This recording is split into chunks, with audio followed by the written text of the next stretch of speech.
Hello students, I am Dr. A.B. Patil. Today we start one of the topic from the 12th science, that is biotechnology. Already you know the term biotechnology in 9th and 10th standard. The biotechnology is the interaction between the biology and the technology. Biological principles, it is the interrelation between, or it is the interaction between the biological principles and the technology, which is nothing but the biotechnology. And this term is firstly used by the scientist Carl Erdke in 1990 to explain or to experimentally explain for the large scale production of the pigs. At that time, the term biotechnology is used by the scientist Carl in 1990. Then if you observe the definition of biotechnology, biotechnology is one of the important applied branch of the biology. The biotechnology is defined as the development and utilization of biological forms, products or processes for optimum maximum benefits to the man and other forms of the life. Biotechnology ही एक काय आहे, applied branch of the biology आहे की ज्या branch मध्ये ज्या ब्रांचची जर डेफिनेशन आपण बघितली तर काय असणार आहे, the development and utilisation of biological form. इथं काय केलं जाणार आहे, अशा पद्धतीचे बायोलॉजिकल फॉर्मची डेव्हलपमेंट केली जाईल, त्याचे युटिलायझेशन केलं जाणार आहे. The utilisation of biological form, products and processes for obtaining maximum benefits to man and other forms of the life. म्हणजे जास्तीत जास्त ह्यूमन बीइंगला, मॅनला बेनिफिट्स मिळवण्यासाठी आपण काय करणार आहोत, अशा पद्धतीची डेव्हलपमेंट केलेली आहे, युटिलायझेशन केलेलं आहे. वेगवेगळ्या बायोलॉजिकल फॉर्म्स असतील, प्रॉडक्ट्स असतील, वेगवेगळ्या प्रोसिजर्स आपण अप्लाय केलेल्या आहेत की ज्यामुळे काय होईल, there is a obtaining maximum benefits to the man. So if you observe in the other definition by the which is explained by the Organization of Economic Cooperation and Development in 1981, that is OECD, which explain the biotechnology, that is biotechnology is the application of scientific and engineering principles to the processing of material by biological agents to provide goods and services to the human welfare. जे biotechnology एक advance branch आहे. It is defined as a application of scientific and engineering principle, की ज्या technology मध्ये कोणत्या प्रिन्सिपलचा वापर केला जाणार आहे, तर there is a application of scientific and engineering principles apply केलं तर to the processing of material by biological agents. Biological एजंटचा वापर करून जे काही मटेरियल असेल त्याचं प्रोसेसिंग केलं जाईल and we can get the or for the development of the goods and services, that is provide goods and services to the human welfare. Means to make the human beings life more luxurious, there is an application of scientific and the engineering principles. Scientific and engineering मधले बरेचसे principles आपण वापर करणार आहे to the processing of material, की ज्यामुळे आपण काय करणार आहोत, एखाद्या मटेरियल वरती प्रोसेसिंग करणार आणि ते प्रोसेसिंग करण्यासाठी त्याच्यामध्ये इन्व्हॉल्वमेंट कुणाची आहे, तर बायोलॉजिकल एजंटची पण इन्व्हॉल्वमेंट आहे. आणि त्यामुळे जे काही प्रोडक्शन आपल्याला मिळणार आहे ते लार्ज अमाऊंट मध्ये प्रोडक्शन मिळेल, गुड क्वालिटीचं प्रोडक्शन मिळेल, की ज्यामुळे ह्युमन बीइंग हे कसं असणार आहे, ह्युमन बीइंगचं लाईफ हे लक्झुरियस होईल.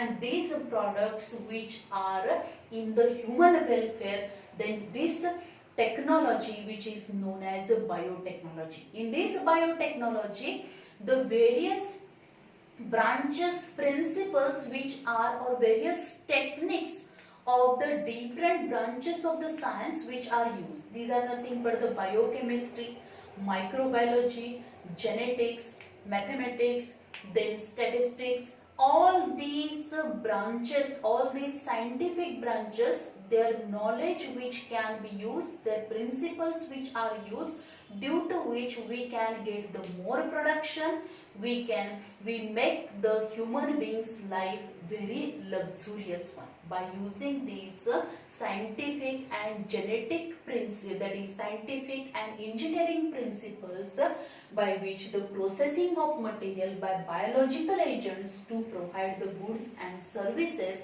in the human welfare. This is nothing but the biotechnology.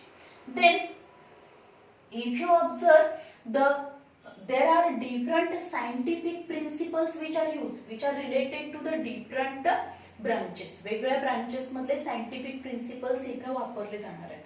As well as the biological agents, different biological agents which are used during the biotechnological studies for the production of the large scale production, for the development of new varieties, transgenic varieties, for the introduction of the gene. At that time, different biological agents which play very important role in this branch of biology, which is nothing but the biotechnology. And these biological agents which are nothing but the bacteria, the various species of the bacteria, then also the virus, जे काही viruses असणार आहेत ते virus असतील, वेगवेगळे virus त्याच्यामध्ये वापरले जातील. Then plasmid DNA, cosmid DNA, these are act as a vector. Then different plants, animals, cells which are act as a host. All these biological agents which play very important role, and for this biotechnology, vectors play very important role. And in this vector, especially the bacteria, then plasmid DNA, cosmid DNA and virus which play very important role to transfer the gene from one cell to the other cell. Then the development of biotechnology. If you observe the biotechnology, this biotechnology which is observed in the world from the human civilization. जेव्हा human civilisation सुरू झाला तेव्हापासून आपण काय बघतोय, ही biotechnology असणार आहे. But the techniques at that time used, which are the traditional technology which is used for the production of the different products. And in this way, this biotechnology which is traditionally started from the human civilization. And if you observe, the biotechnology is broadly divided into two, that is the traditional biotechnology and modern biotechnology. If you observe in the traditional biotechnology, this traditional biotechnology which is related with the production of different products, like if you observe the production of the different cheese production, then paneer production, as well as there is a production of different food products, then the vinegar production आहे, त्याचबरोबर wine production असेल, wine industries असणार आहेत, then fermentation industry, especially the traditional biotechnology which is related with the fermentation products, various fermented products or the food products which are developed by the action of various microbes traditionally, by traditional methods. These products which are developed in the kitchens. आपण बघितलं kitchen मध्ये आपण असे वेगवेगळ्या प्रकारचे food products तयार करतो की जे फूड प्रोडक्ट्स आपण कशाने करणार आहोत. These are produced by the fermentation process, and these are nothing but the production of the bread आहे, then production of the cheese production असेल, then also the yogurt production असेल, curd production असेल, then various different milk products असतील, as well as some the fermentation product like idli, dosa हे जे काही production असतील, ते जे डोनट प्रोडक्शन असेल, याच्यामध्ये जर आपण बघितलं तर फर्मेंटेशन प्रोसेसनी काय होणार आहे, हे फूड प्रोडक्ट्स फॉर्म होतील. So this technique is traditionally observed in our kitchen, and in this fermentation process microbes play very important role. The various chemists then the biologists as well as some workers, they also play very important role in the development of the advanced or the modern biotechnology. In modern biotechnology, the large scale production of these wine, bread, then cheese production, other fermented products which are produced in the large scale, and for that purpose the various techniques which are used, that is the different principles which are applied, and by using the different varieties of the microbes which play very important role in the fermentation industries, there are various varieties which are used for the large scale production or for the good production. These techniques which are used, and in this way there is a development of the modern biotechnology. Modern biotechnology developed केली, but this modern biotechnology which is developed from the traditional biotechnology. Then recombinant biotechnology, this the development of recombinant biotechnology takes place in 1970. But this recombinant biotechnology is firstly established by the scientists Stanley Cohen and Herbert Boyer in 1973. That is, Cohen and Boyer in 1973 established the recombinant DNA technology technique. ही जी काही recombinant DNA technological technique means technique of recombinant DNA technology was established by the scientists Cohen and Boyer in 1973, and this technique is firstly introduced in 1970. Then if you observe the combination of biology and production technology based on the genetic engineering evolved in the modern biotechnology. आता जी काही modern biotechnology आहे त्या modern biotechnology मध्ये जर आपण बघितलं तर त्याच्यामध्ये आपल्याला काय दिसणार आहे, combination of biology and production technology. म्हणजे आपल्याला एखादा प्रोडक्ट घ्यायचा आहे, तो लार्ज स्केल मध्ये प्रोडक्शन करायचं आहे त्याचं, आणि मग इथं काय केलेलं आहे तर बायोलॉजी आणि प्रोडक्शन टेक्नॉलॉजी या दोन्हीचं कॉम्बिनेशन केलं, आणि हे जे काही कॉम्बिनेशन केलेलं आहे which is based on the genetic engineering which is evolve in the modern biotechnology. He genetic engineering he new branch evolve केली गेली मॉडर्न बायोटेक्नॉलॉजी, आणि या जेनेटिक इंजिनिअरिंगच्या प्रिन्सिपल्स वरतीच काय असणार आहे, ही पूर्ण काय असणार आहे, जेनेटिक इंजिनिअरिंग वरतीच कोणतं हे काय असणार आहे, रिकॉम्बिनंट डीएनए टेक्नॉलॉजी ही बेस्ड आहे, आणि ही जी काय त्याच्यावरती बेस आहे. आणि ही रिकॉम्बिनंट डीएनए टेक्नॉलॉजी म्हणजे काय आहे, कॉम्बिनेशन आहे. कशाचं कॉम्बिनेशन आहे तर बायोलॉजी अँड प्रोडक्शन टेक्नॉलॉजी या दोन्हीचं कॉम्बिनेशन केलेलं आहे, and which is based on the genetic engineering which is evolve in the modern biotechnology. And by using this recombinant DNA technology,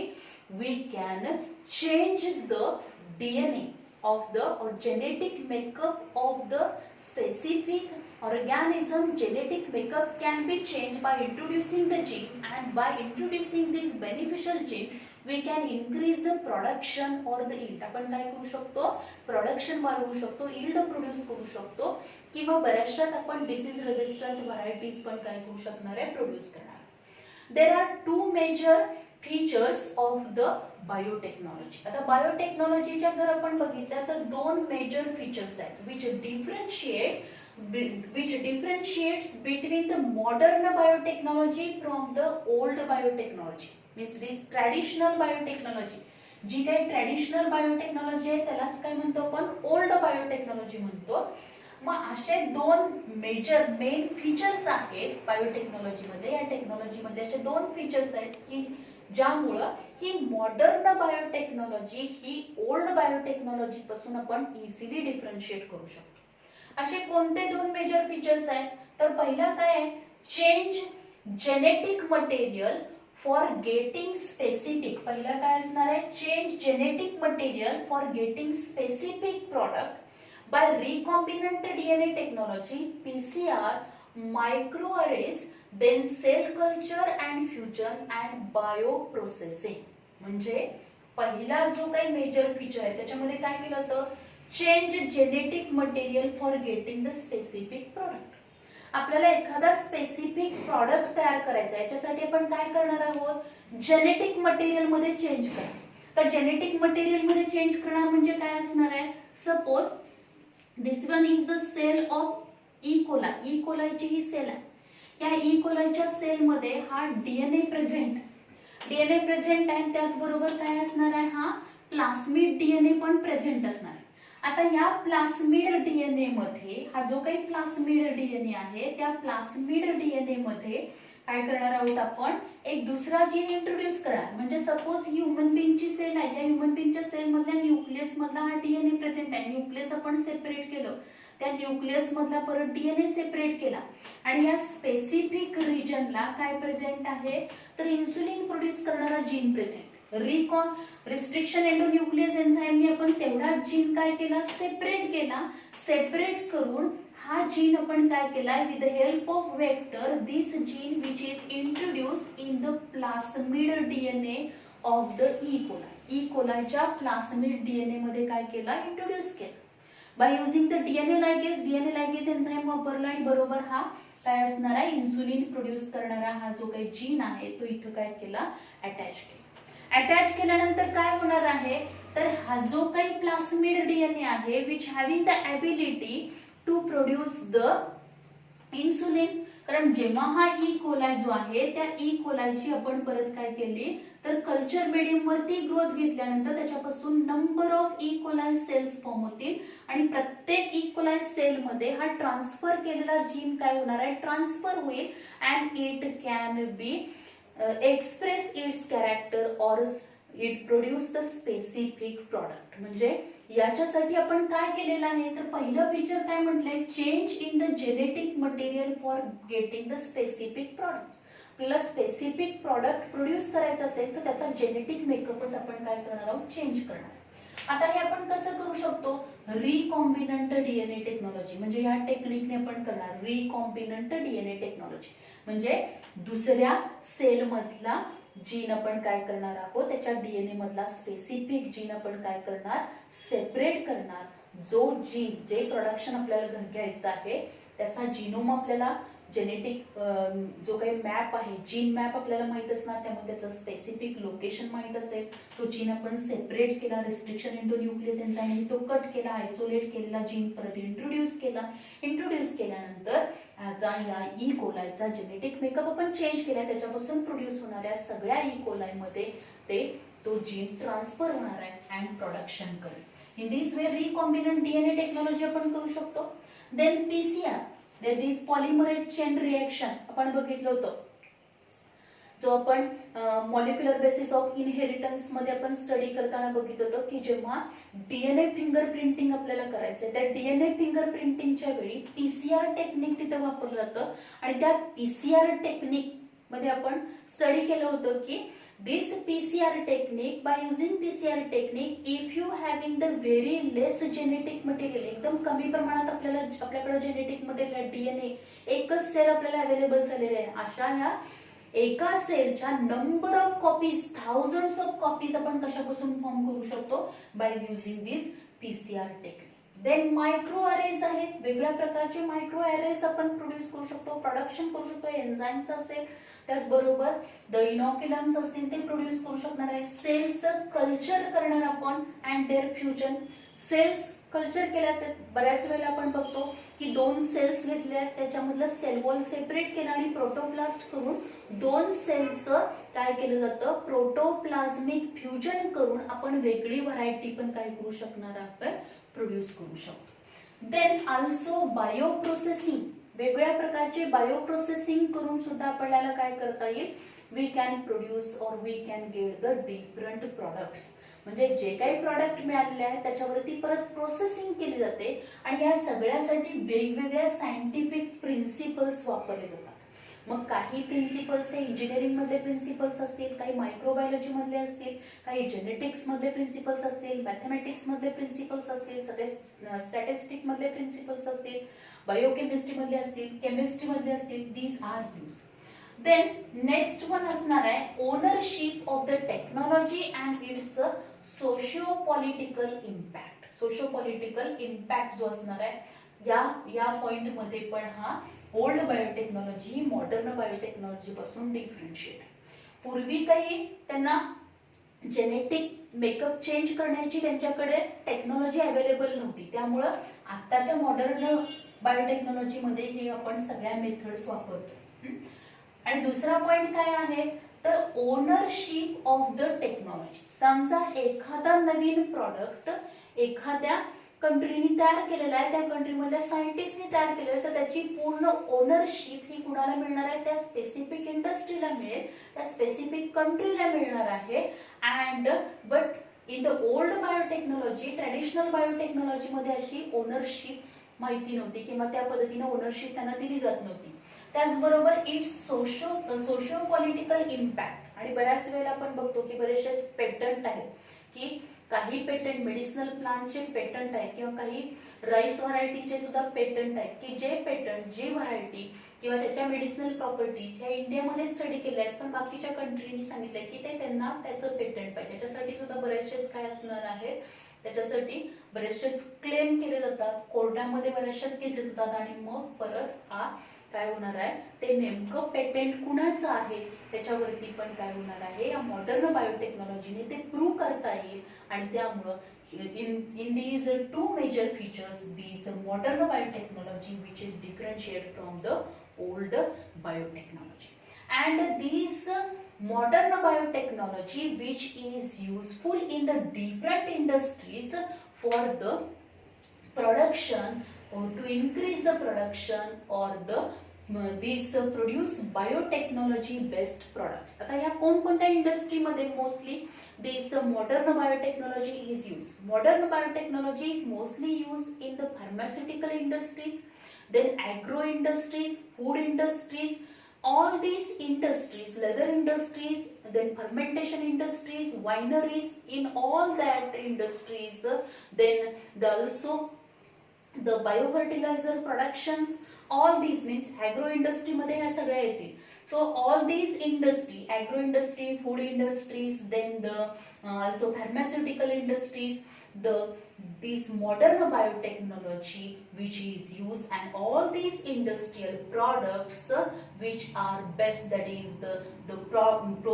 these are produced, the biotechnology means modern biotechnology techniques which are used in that industries, or the products which are available from these industries which are based on the modern biotechnology. Modern बायोटेक्नॉलॉजीच्याच principle वरती आता ह्या वेगवेगळ्या इंडस्ट्रीमध्ये जे काही products आहेत ते या टेक्निक्स वरतीच बेस्ड आहेत आणि त्या टेक्निकचा वापर करूनच हे प्रोडक्ट्स तयार केले जाणार आहेत. देन तर नेक्स्ट आपण जर बघितलं, नेक्स्ट पॉइंट जो आहे which is nothing but the principles and the process of the biotechnology. Principles and process of the biotechnology. The genetic engineering. The genetic engineering means it is defined as the alteration of the genetic material, especially DNA and RNA. त्याच्यामध्ये काय करणार आहे genetic engineering. It is also one of the branch of biotechnology in which, and in this genetic engineering, या genetic engineering मध्ये काय केलेलं आहे alteration of the genetic material. जे काही genetic material आहे mostly genetic material which is in the form of DNA. काही except some viruses, काही viruses सोडले तर बाकी सगळ्यामध्ये genetic material हे कशाच्या फॉर्म मध्ये असणार आहे, DNA च्या फॉर्म मध्ये असेल. काही व्हायरसेस मध्ये ते आरएनए च्या फॉर्म मध्ये असतं. सो डीएनए अँड आरएनए याच्या जेनेटिक, हे जे काही जेनेटिक मटेरियल आहे तो काय जेनेटिक मेकअप आहे त्याच्यामध्ये चेंज करणे यालाच काय म्हणायचं जेनेटिक इंजिनिअरिंग म्हणायचं. This genetic engineering, this is nothing but the genetic engineering and chemical engineering. What is the difference between this genetic engineering and chemical engineering? Genetic engineering मध्ये आपण काय करणार आहोत alteration of genetic material, and chemical engineering मध्ये maintaining the sterile environment for manufacturing variety of useful products. वेगवेगळे जे काही products आपल्याला तयार करायचे आहेत त्या products तयार करण्यासाठी maintaining the sterile environment for manufacturing of variety of useful products.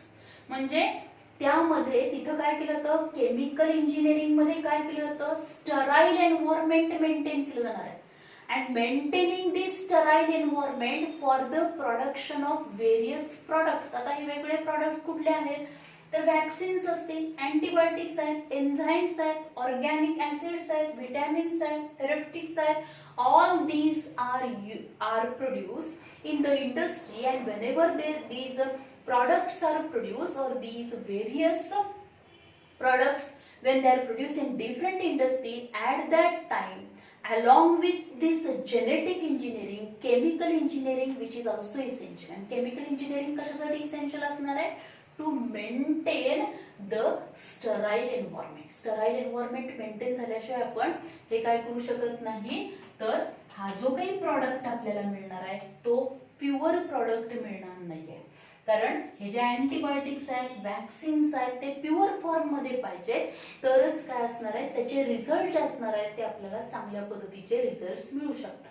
किंवा जे अँटीबायोटिक्स असतील टू क्युअर द, और these R given in different diseases, वेगवेगळ्या डिसीज मध्ये अँटीबायोटिक्स दिले जातात, तर ते अँटीबायोटिक्स जे असणार आहेत ते अँटीबायोटिक्स प्रोडक्शन मध्ये, वॅक्सिन प्रोडक्शन मध्ये, देन विटॅमिन प्रोडक्शन मध्ये, ऑर्गॅनिक ऍसिड प्रोडक्शन मध्ये there is a need of the sterile environment, and this sterile environment is maintained with the help of the chemical engineering.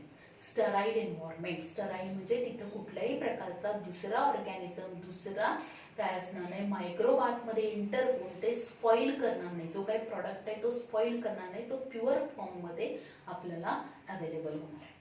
Then genetic engineering. Genetic engineering which is also known as recombinant DNA technology or gene cloning. Genetic engineering ला दुसरा word काय आहे, which is also known as recombinant DNA technology. त्याला दुसरं नाव काय आहे, recombinant DNA technology or gene cloning. This genetic engineering means manipulation of genetic material towards a desired end. Manipulation of genetic material towards a desired end. तर towards a desired end इथं जर आपण बघितलं, manipulation करायचंय म्हणजे काय करायचंय, आता हा डीएनए, तर या डीएनएचं काय करणार आहे, जेनेटिक मटेरियल जे आहे त्या जेनेटिक मटेरियलचं काय केलं जाणार आहे, manipulation of the genetic material, mostly genetic material which is in the form of DNA. Means there is a introduction of the desirable gene. एखादा डिझायरेबल युजफुल जीन आपण काय करणार आहे, या डीएनए मध्ये इंट्रोड्यूस करणार. स्पेसिफिक एंडला पण आपण काय करू शकतो, हा इंट्रोड्यूस करू शकणार आहे. दिस DNA means this DNA or genetic material which is manipulated म्हणजेच काय, ह्युमन बीइंगनी स्वतः त्याच्यामध्ये काय केलेलं आहे, जीन हा काय केला, इंट्रोड्यूस केला किंवा काय केलेलं आहे, desirable gene is introduce or the undesirable gene or the harmful gene or the gene which is responsible to produce any genetic disorder or which is susceptible to the various diseases, these undesirable gene which is eliminated. काय केलेलं आहे, तर याच्यामध्ये असा एखादा gene इथं present आहे की जो जीन कसा आहे, which is not beneficial to that organism, त्या ऑर्गॅनिझमला काही नाहीये, तो बेनिफिशियल नाही, असा जीन आपण काय करणार आहोत, यामधून काय करेल, रिमूव्ह करणार आहे. फॉर एक्झाम्पल आता ही काय असेल, ॲनिमल सेल आहे, ॲनिमल सेलच्या आतमध्ये हे काय आहे, न्यूक्लियस आहे, न्यूक्लियसच्या आतमध्ये हा काय डीएनए प्रेझेंट आहे.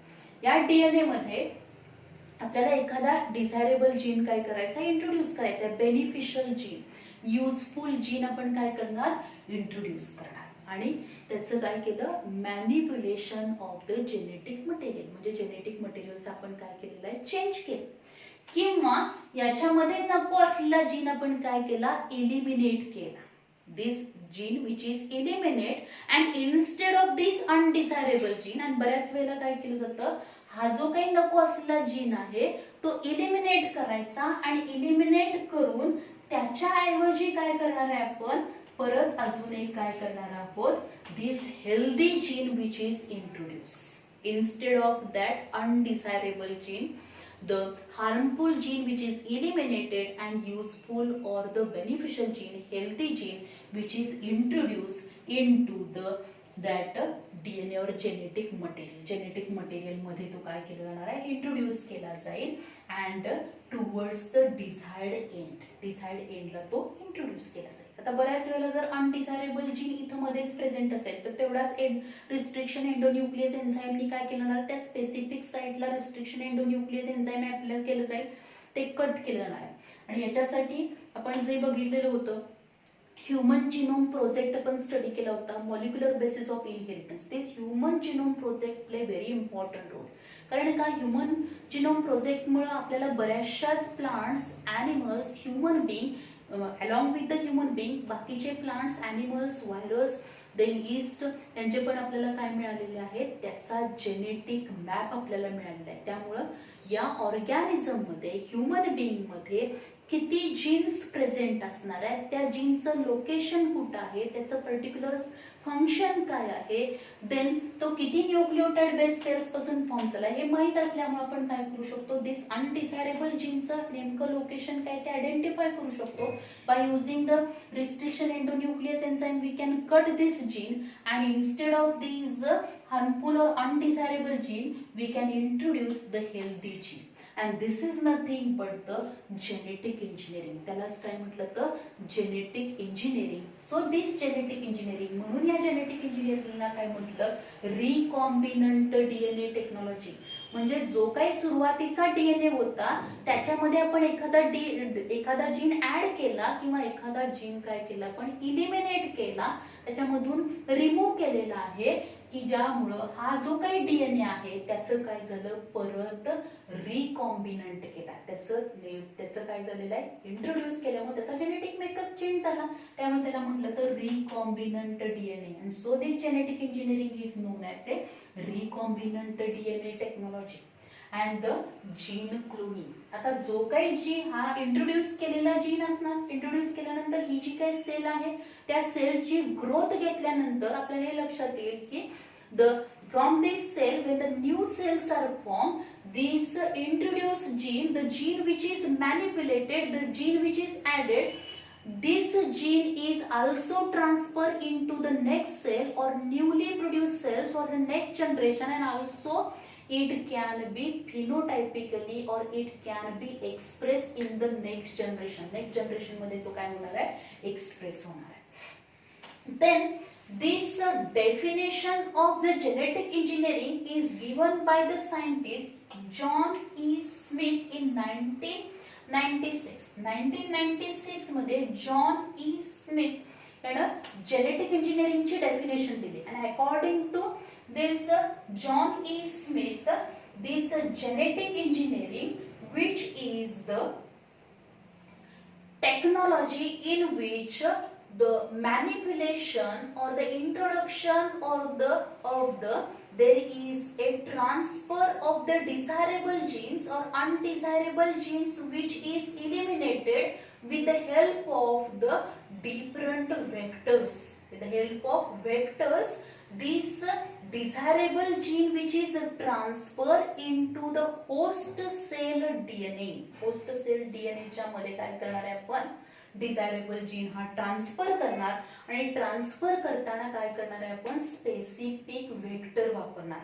And these vectors which are specially in the cosmid DNA, plasmid DNA, then virus, bacteria, these are the specially act as a vector, and with the help of this vector we can transfer the desirable gene into the host cell, and from this host cell number of cells are produced and we can get the new cells which having this transfer or desirable gene. The technique of the gene cloning and recombinant technology, the gene of the known functions can be transferred from the normal location into the cell via vector and gene replicant normally and handed over the next progeny. म्हणजे याच्यामध्ये जी काय definition त्यांनी दिली ते काय सांगितलेलं आहे परत, technique of the gene cloning और recombinant DNA technology. Gene cloning आणि रिकॉम्बिनंट डीएनए टेक्नॉलॉजी म्हणजे काय आहे, जीन ऑफ नोन फंक्शन, आपल्याला त्या जीनचं फंक्शन माहित आहे. फॉर एक्झाम्पल जर आपण काय केलेलं आहे, तर जे काही ब्ल्यू ग्रीन अल्गी आहेत किंवा रायझोबियम बॅक्टेरिया आहे, त्या रायझोबियम बॅक्टेरियाची सेल आपण बघितली तर त्या रायझोबियम बॅक्टेरियाच्या डीएनए मध्ये काय असणार आहे, this rhizobium bacteria DNA which having the nif gene, त्याच्यामध्ये काय आहे, निप जीन आहे. किंवा आपण जर बघितलं ज्या ब्ल्यू ग्रीन अल्गी आहेत, नॉस्टॉक, अॅनाबिना, ह्या ज्या काय असणार आहे त्याची सुद्धा सेल प्रोकॅरियोटिक असते, त्यामुळं त्याच्यामध्ये न्यूक्लियस असणार नाही. तर हा नेकेड डीएनए प्रेझेंट असेल, त्या डीएनए मध्ये नीफ जीन प्रेझेंट आहे आणि हा जो काही नीफ जीन प्रेझेंट असणार, this nif gene which is responsible to secrete the nitrogenase enzyme.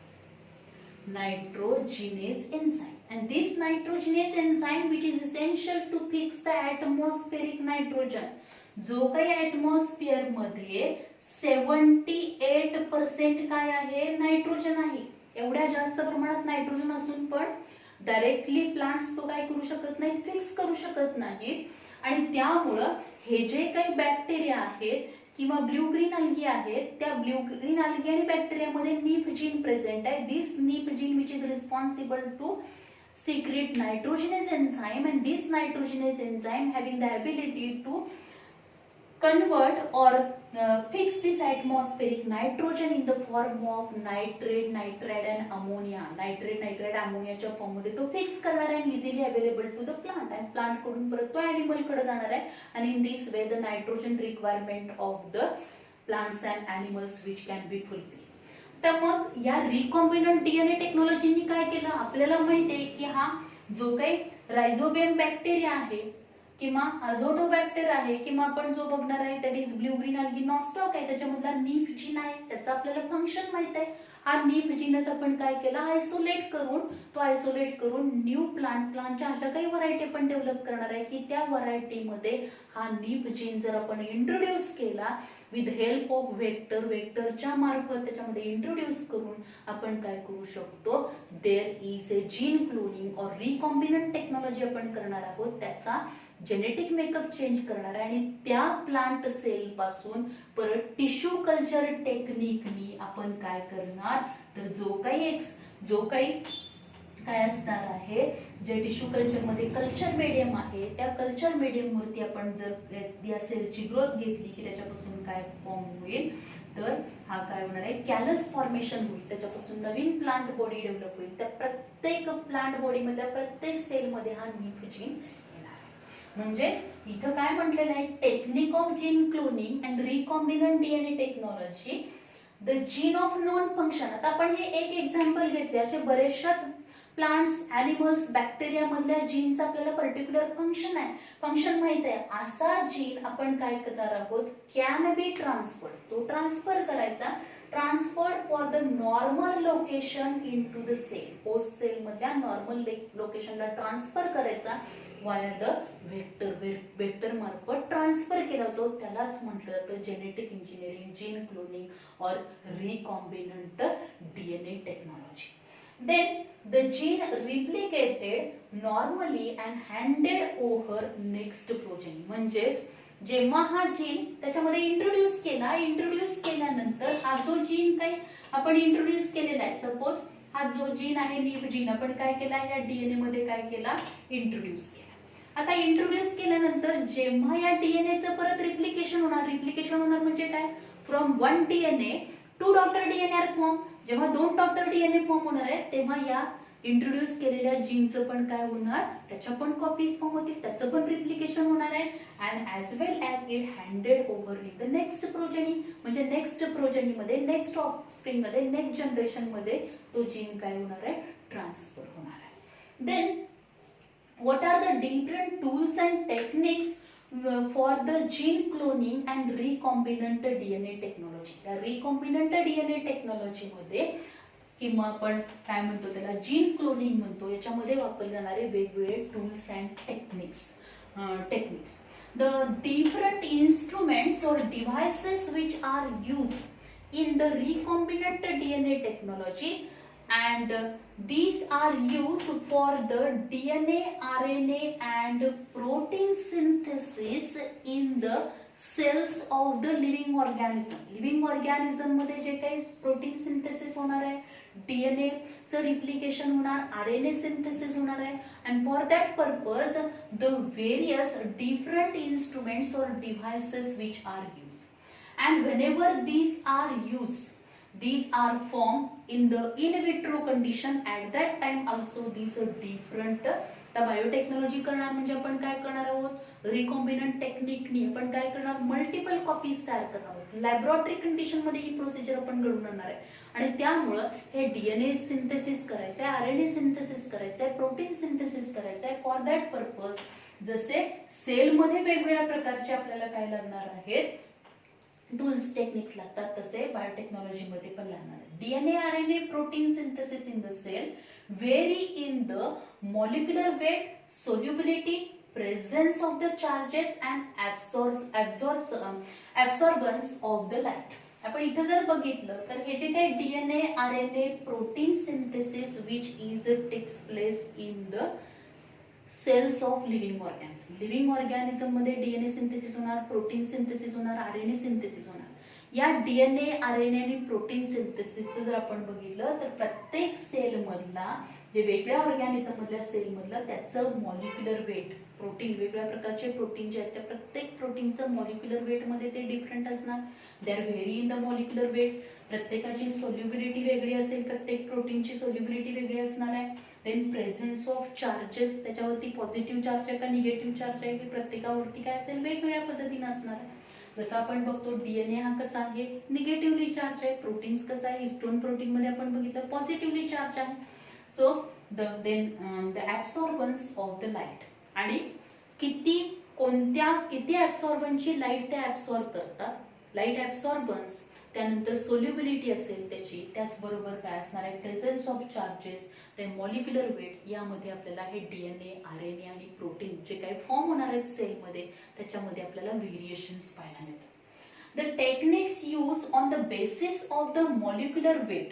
आता जे काही टेक्निक्स वापरलेले आहेत ते टेक्निक्स कशावरून वापरले आहेत, तर हे जे काही डीएनए आरएनए प्रोटीन जे असणार आहे त्याच्या मॉलिक्युलर वेट वरून वेगवेगळे टेक्निक आपण वापरतो. जसे जेल परमिएशन आहे, ऑस्मोटिक प्रेशर आहे, ऑस्मोटिक प्रेशर असेल, त्यानंतर आयन एक्सचेंज आहे, क्रोमॅटोग्राफी आहे, त्याचबरोबर स्पेक्ट्रोस्कोपी आहे, मास स्पेक्ट्रोमेट्री आहे, इलेक्ट्रोफोरेसिस, असे वेगवेगळे टेक्निक्स आपण काय वापरतोय या बायोटेक्नॉलॉजी मध्ये, किंवा जीन क्लोनिंग मध्ये, रिकॉम्बिनंट डीएनए टेक्नॉलॉजी मध्ये वापरतो. आणि हे टेक्निक्स कशावरती बेस्ड आहेत, तर these techniques use on the basis of molecular weight of that particular product synthesis. मग त्याच्यामध्ये मग जेल परमिएशन असेल, ऑस्मोटिक प्रेशर पण वेगवेगळ्या प्रकारचं ऑस्मोटिक प्रेशर आपल्याला वापरायला लागेल, आयन एक्सचेंजची कॅपॅसिटी कशी आहे त्याची, क्रोमॅटोग्राफी टेक्निक आपण वापरणार आहोत, स्पेक्ट्रोस्कोपी आहे, मास स्पेक्ट्रोमेट्री आहे, इलेक्ट्रोफोरेसिस. त्याच्यामधली जर आपण इलेक्ट्रोफोरेसिस कन्सिडर केली, दिस जेल इलेक्ट्रोफोरेसिस, आपण जेल इलेक्ट्रोफोरेसिस स्टडी केलेला आहे. Gel electrophoresis in DNA fingerprinting, father of DNA fingerprinting Alex Jeffrey, आणि इंडिया मधला फादर ऑफ डीएनए फिंगरप्रिंटिंग कोण आहे, तर डॉक्टर लालजी सिंग. हे आपण सगळं लास्ट, म्हणजे जे काही मॉलिक्युलर बेसिस ऑफ इनहेरिटन्सचं लास्ट लेक्चर आपण बघितलं होतं त्याच्यामध्ये आपण डीएनए फिंगरप्रिंटिंग स्टडी केलं होतं, आणि त्या डीएनए फिंगरप्रिंटिंग मध्ये जेल इलेक्ट्रोफोरेसिस आपण स्टडी केलं. त्या जेल इलेक्ट्रोफोरेसिस मध्ये आपण बघितलं होतं की अशी ही जी काय ग्लास शीट असेल की ज्याच्यावरती अगॅरो जेल प्रेझेंट असणार आहे, आणि त्या अगॅरोज जेल वरती काय केलेलं आहे, डीएनए चे फ्रॅगमेंट जो काय होणार आहे तो रन होणार आहे. And the movement of this fragment which is depend upon the length of the fragment, and this DNA fragment which is a negatively charged, and this ion जे काही पोल असणार आहे तो पॉझिटिव्हली चार्ज असणार आहे, त्यामुळे तो काय होणार, negatively charge DNA which is attracted towards the anode. तो कुणाकडे अट्रॅक्ट होईल, एनोड कडे अट्रॅक्ट होणार आहे. So this gel electrophoresis technique which is used for the separation of the charge molecules, charge moleculeच्या separation साठी. And in that gel electrophoresis technique we also use applying the electric field. आपण हे DNA fingerprinting मध्ये पण हा point discuss केला होता. That is whenever there is a gel electrophoresis technique, that is agarose gel electrophoresis technique is used for the movement of this fragment of the agarose gel. At that time this process takes place under the electric field, that is applying an electric field. Then the application, आता ह्या gel इलेक्ट्रोफोरेसिसचे application कशासाठी आहे, तर separation of the DNA, RNA and proteins. DNA, RNA and proteins याचं separation करण्यासाठी, for the separation of these DNA, RNA and proteins, the gel electrophoresis technique is used.